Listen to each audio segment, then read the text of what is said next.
Hi, I am Sally. Welcome to Nano Gardens, Sally's World. ഇന്ന് ഞാൻ നിങ്ങളെ പരിചയപ്പെടുത്തുന്നത് ഓറഞ്ച് നിറത്തിൽ വളരെ മനോഹരമായ പൂക്കൾ തരുന്ന ഒരു ചെടിയെയാണ്. പൈറോസ്റ്റീജിയ വെനസ്റ്റ. ഇതിന് മറ്റൊരു പേരാണ് ഓറഞ്ച് ട്രംപറ്റ് വൈൻ. സാധാരണ ഇതിനെ ഫ്ലെയിം വൈൻ എന്നാണ് വിളിക്കാറ്. ഇതിൻ്റെ ജന്മദേശം ബ്രസീലും അമേരിക്കയുമാണ്. ഡിസംബർ മുതൽ ഫെബ്രുവരി വരെ നമ്മുടെ വീടിനെ അലങ്കരിക്കുവാൻ പറ്റിയ ഒരു ചെടിയാണ് ഈ ട്രംപറ്റ് വൈൻ അഥവാ ഫ്ലെയിം വൈൻ. ഇതിൻ്റെ കെയറൊക്കെ വളരെ എളുപ്പമാണ്. ഒരിക്കൽ നട്ട് കഴിഞ്ഞാൽ വർഷാവർഷം നമുക്ക് പൂക്കൾ കിട്ടും.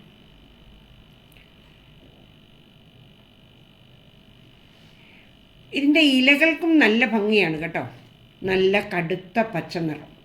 ആ പച്ച നിറത്തിനിടയിൽ ഓറഞ്ച് നിറത്തിൽ ട്രംപറ്റ് ഷേപ്പിലുള്ള പൂക്കൾ.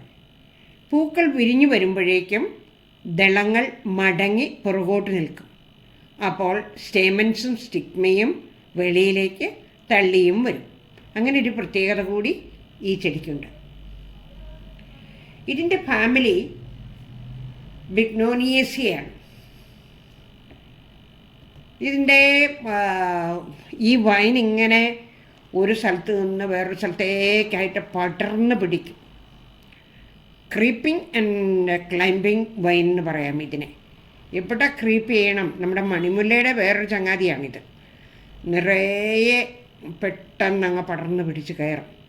അപ്പോൾ അതിനെ ഒരു ഭിത്തിയോ അല്ലെങ്കിൽ ഒരു ട്രെല്ലിയോ ഒക്കെ കൊടുത്താൽ അതിൽ തന്നെ നിന്നോണമെന്നില്ല. ഇതിനിപ്പോൾ ഒരു വട്ടത്തിലുള്ള ഒരു ട്രെല്ലിയായിരുന്നു കൊടുത്ത്, അതും കടന്ന് വീണ്ടും പല ഭാഗത്തേക്ക് അത് വ്യാപിച്ചു. അപ്പോൾ ഇങ്ങനെ ട്രെല്ലിയിലോ അല്ലെങ്കിൽ വേലിയിലോ ഒക്കെ കയറാൻ വേണ്ടി ഇതിന് പ്രത്യേക തരത്തിലുള്ള ക്ലിങ് ചെയ്യാൻ കഴിവുള്ള ഭാഗങ്ങൾ കാണാം നിങ്ങൾക്ക്. സൺലൈറ്റിനെ കുറിച്ച് പറയുമ്പോൾ ഫുൾ സൺ ഇഷ്ടപ്പെടുന്ന ചെടിയാണിത്. നല്ല വെയിലുണ്ടെങ്കിൽ പൂക്കൾ ധാരാളം ഉണ്ടാവുകയും ചെയ്യും.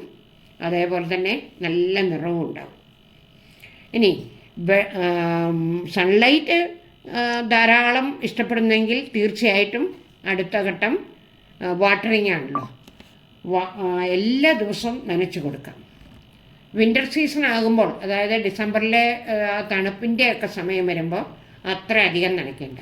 അപ്പോൾ ഒരു 1-1.5 ദിവസം നനച്ചാൽ മതി. ഇതിൻ്റെ പോട്ടിംഗ് സോയിൽ എന്ന് പറഞ്ഞാൽ മണ്ണിലാണ് നമ്മൾ നടുന്നതെങ്കിൽ നമ്മൾ കുഴിയൊക്കെ എടുത്ത് അതിൻ്റെ അകത്തേക്ക് കുറച്ചൊരു മണലും കൂടെ ചേർത്ത് കൊടുക്കണം. നിങ്ങളുടെ മണലിൻ്റെ അംശം കൂടുതലില്ലെങ്കിൽ ഒരു കുറച്ച് മണലിടണം. അതുപോലെ തന്നെ കമ്പോസ്റ്റ്, അത് വെർമി കമ്പോസ്റ്റ് ആകാം അല്ലെങ്കിൽ ചാണകപ്പൊടിയാകാം, അത് കുറച്ച് ഇട്ട് കൊടുത്ത് അതോടൊപ്പം തന്നെ നമുക്ക് ഇച്ചിരി എല്ലുപൊടിയും ചേർത്ത് മണ്ണ് നല്ലോണം ഇളക്കി അതിനുള്ളിലേക്ക് ഇതിനെ നട്ട് കൊടുത്താൽ മതി. ചട്ടിയിലാണെങ്കിലും ഇതേപോലെ തന്നെ കൂട്ട് തന്നെയാണ്. ഗാർഡൻ സോയിലും മണലും കമ്പോസ്റ്റ്, അതേത് കമ്പോസ്റ്റ് വേണമെങ്കിൽ നിങ്ങൾക്ക് എടുക്കാം. കമ്പോസ്റ്റ് ഇല്ലാത്തവർക്ക് ചാണകപ്പൊടിയും ചേർത്ത് കൊടുക്കാം. ഇനി ഫെർട്ടിലൈസിങ് നടത്തുമ്പോൾ ഒരു കാര്യം, നമ്മൾ നട്ടു, ചെടി വളർന്നു വന്നു, അത് കഴിഞ്ഞ് സമ്മർ മന്ത്സിൽ മാത്രമേ നമ്മൾ വളം കൊടുക്കാവുള്ളൂ. ഈ വിൻ്റർ സീസണിൽ പൂക്കളുള്ള സമയത്ത് വളം കൊടുക്കണ്ട. അപ്പോൾ പൂക്കുന്നതിന് മുൻപായിട്ട് ചെടി വളർന്നു കയറാൻ വേണ്ടി നമ്മൾ വളം കൊടുക്കുന്നു. ഇനി ഇതിൻ്റെ ഡിസീസസ്, സാധാരണയായിട്ട് ഡിസീസസ് ഒന്നും കാണാത്ത ചെടിയാണ്. ഡിസീസ് ഫ്രീ എന്ന് പറയാം. കാരണം ഇതുവരെയും ഇത്രയും കാലം വളർത്തിയിട്ടും ഒന്നും ഒരു ഡിസീസും ഇതിന് കാണുന്നില്ല. പെസ്റ്റ് ഒന്നും ആക്രമിക്കാത്ത ഒരു ചെടിയായിട്ടാണ് എനിക്ക് തോന്നുന്നത്. ഇത്രയും കാര്യങ്ങളൊക്കെ ശ്രദ്ധിക്കുകയാണെങ്കിൽ നമ്മുടെ വീട്ടിൽ ധാരാളം പൂക്കൾ നമുക്ക് ലഭിക്കും. ഈ വീഡിയോ നിങ്ങൾക്ക് ഇഷ്ടമായെന്ന് കരുതട്ടെ. ഇഷ്ടമായെങ്കിൽ നിങ്ങൾ കൂട്ടുകാർക്കൊക്കെ ഒന്ന് ഷെയർ ചെയ്യണേ. ഇനി ഇതുവരെയും സബ്സ്ക്രൈബ് ചെയ്യാത്തവരുണ്ടെങ്കിൽ ഒന്ന് സബ്സ്ക്രൈബ് ചെയ്താൽ ഞാനിടുന്ന എല്ലാ വീഡിയോകളും നിങ്ങൾക്ക് കാണാൻ സാധിക്കും.